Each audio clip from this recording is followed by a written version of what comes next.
It's Saturday morning on the bike path. I meant to record this whole thing yesterday, but I was right about in this spot when a bug flew in my mouth, got stuck in my throat and either bit me or stung me or something. Anyway, it felt awful all yesterday. So that plan didn't work. But that's the topic of this episode of PBP Tips, and that is making a plan.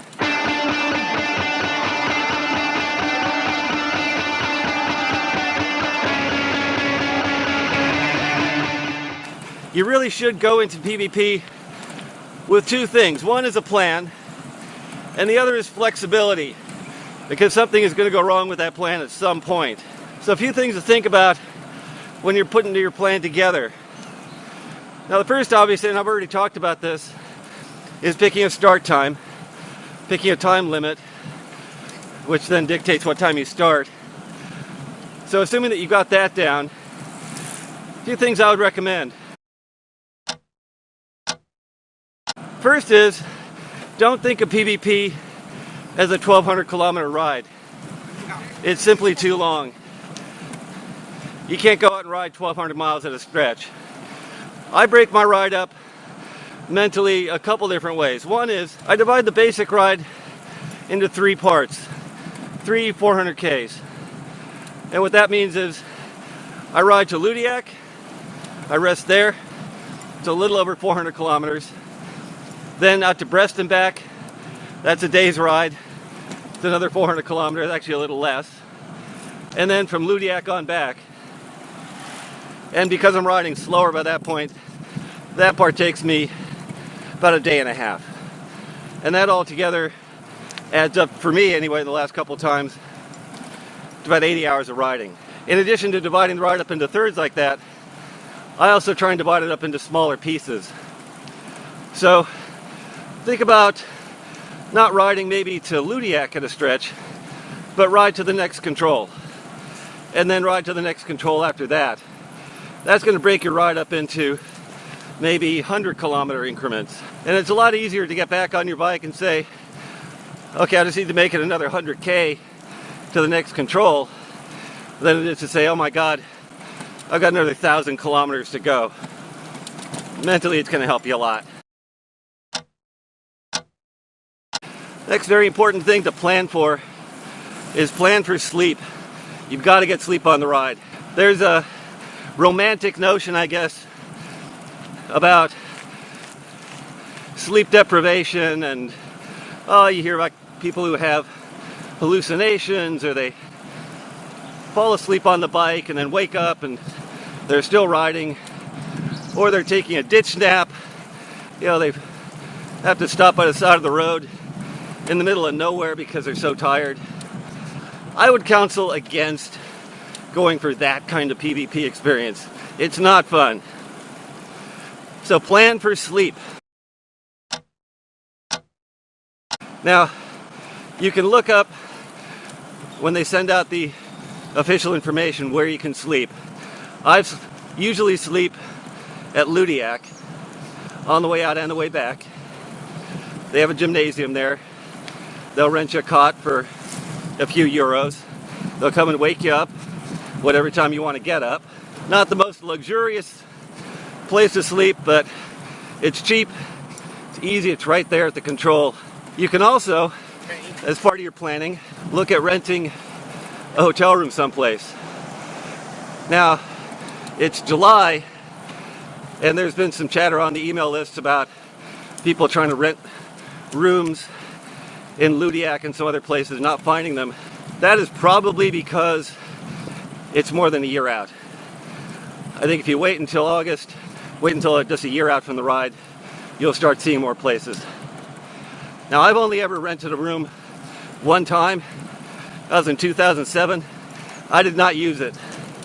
We didn't have the time. I didn't feel like getting back on my bike after checking in and riding another kilometer or two in the rain to get to a hotel. So never actually used that room. I might try one this year. So that's something to think about. One thing that'll help your planning is to put together a little cheat sheet that lists the controls and the distance to each, like total distance, and then from this one to the next one, and then their opening and closing times. Probably for riders like us, more the closing times. And that's going to be a big aid to you, especially if something goes wrong and you're running a little closer to the closing times, to just give you a gauge on how long you have to get to the next control. I always convert the distances on my cheat sheet into miles, because I don't think in kilometers and I don't want to have to do that math in my head. But whatever works, I find that to be a really good aid. You can put that in your pocket. If you have a handlebar bag with a clear window on top, you can put it there. Now I'll talk about this again in another video, but I will recommend you don't spend a lot of time worrying about the route.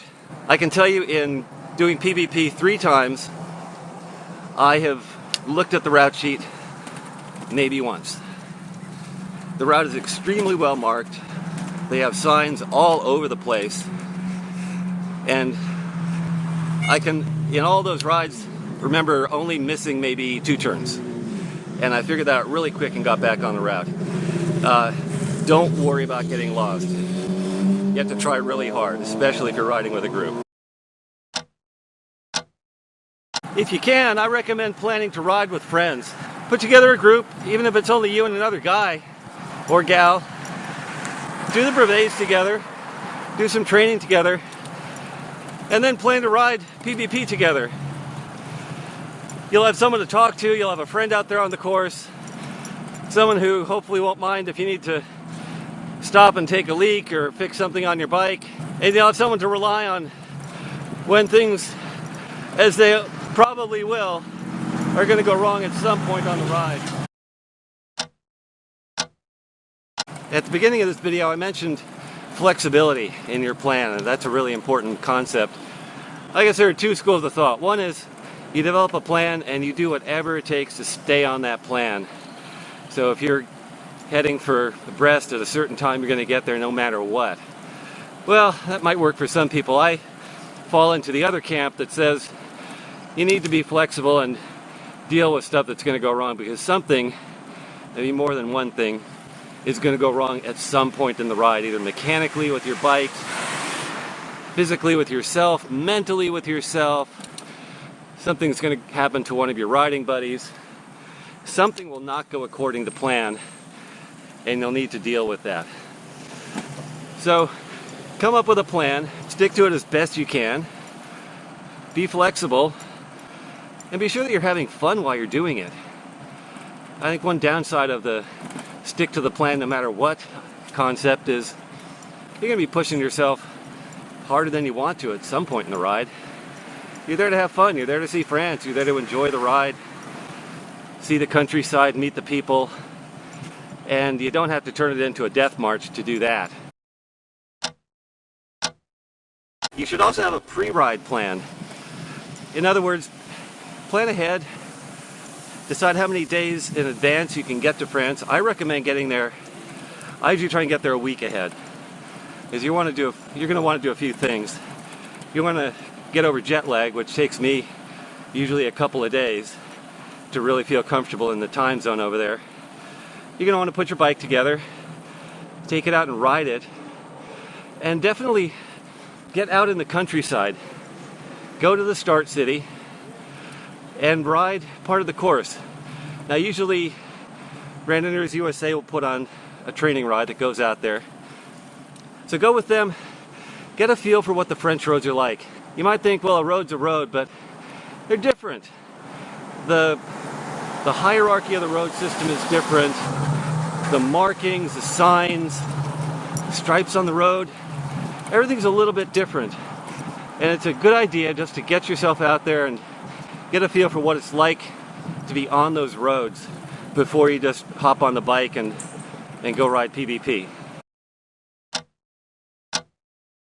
One last aspect about planning is planning for things that may go wrong with your bike. Now, you can't plan for everything. I mean, you can't bring like a spare frame or a spare wheel on your bike. But flats, little mechanical things, anything specific to your bike. For instance, I've got fittings On the bike I usually ride for brevets, they require specifically sized wrench to tighten down, so I carry that with me. You might want to think about carrying a spare spoke or two in a size that fits your bike. Things like that. Flats, maybe carry a spare tire. You want to be ready so that you're not stuck out in the middle of nowhere with a mechanical issue that you can't fix. So I hope you found these thoughts about planning helpful. If you haven't seen my earlier videos, this is episode 7. So there's episodes 1 through 6 to check out. And there'll be more episodes coming in the future talking about a whole variety of issues, things to think about as you're considering tackling one of the hardest amateur sporting events in the world today. See you on the road.